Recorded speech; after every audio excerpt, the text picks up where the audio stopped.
Pada abad ke-16, tanah Jawa diguncang darah dan pengkhianatan. Di tengah zaman yang kejam itu, lahirlah seorang perempuan yang kelak mengubah jalannya sejarah. Namanya Ratu Kalinyamat. Ia terlahir sebagai Retna Kencana, putri Sultan Trenggana, Raja Besar Kesultanan Demak.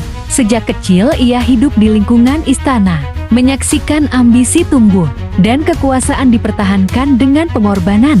Ia belajar bahwa tahta tidak pernah berdiri tanpa harga.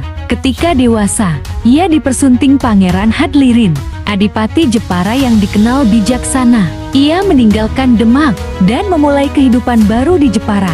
Bersama suaminya, ia membangun pemerintahan yang tegas dan adil. Pelabuhan dipenuhi kapal dagang, laut menjadi sumber kekuatan. Jepara tumbuh sebagai wilayah yang disegani. Namun kejayaan itu tidak berlangsung lama. Setelah wafatnya Sultan Trenggana, Demak terpecah, tahta diperebutkan, darah keluarga sendiri ditumpahkan. Di tengah kekacauan itu, Arya Penangsang bangkit dengan ambisi yang tak terbendung untuk mengamankan kekuasaan. Ia menyingkirkan lawan-lawan politiknya, hingga kabar paling kelam tiba di Jepara. Pangeran Hadlirin dibunuh. Dunia Retna Kencana runtuh. Itu bukan sekadar kehilangan, itu pengkhianatan terhadap darah, cinta, dan kehormatan. Dalam duka dan amarah, ia meninggalkan istana, menanggalkan kemewahan dunia, menyendiri dalam laku spiritual. Di hadapan langit dan bumi, ia mengucapkan sumpah, ia tidak akan kembali ke singgasana sebelum keadilan ditegakkan.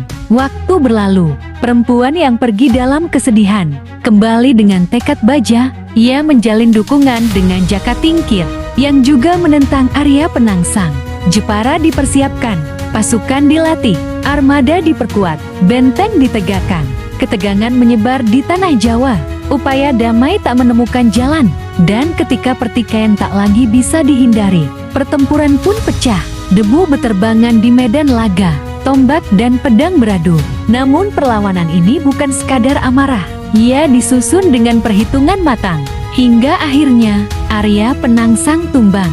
Sumpah itu terbalaskan. Sejak saat itu, Retna Kencana dikenal sebagai Ratu Kalinyamat, seorang penguasa perempuan yang lahir dari badai politik dan berdiri di atas puing pengkhianatan. Sebagai Ratu Jepara, ia memerintah dengan keteguhan, menjaga stabilitas, memastikan wilayahnya tetap disegani. Ia membuktikan bahwa kepemimpinan bukan ditentukan oleh jenis kelamin, melainkan oleh keberanian dan keteguhan hati. Di penghujung hidupnya, ia memilih ketenangan.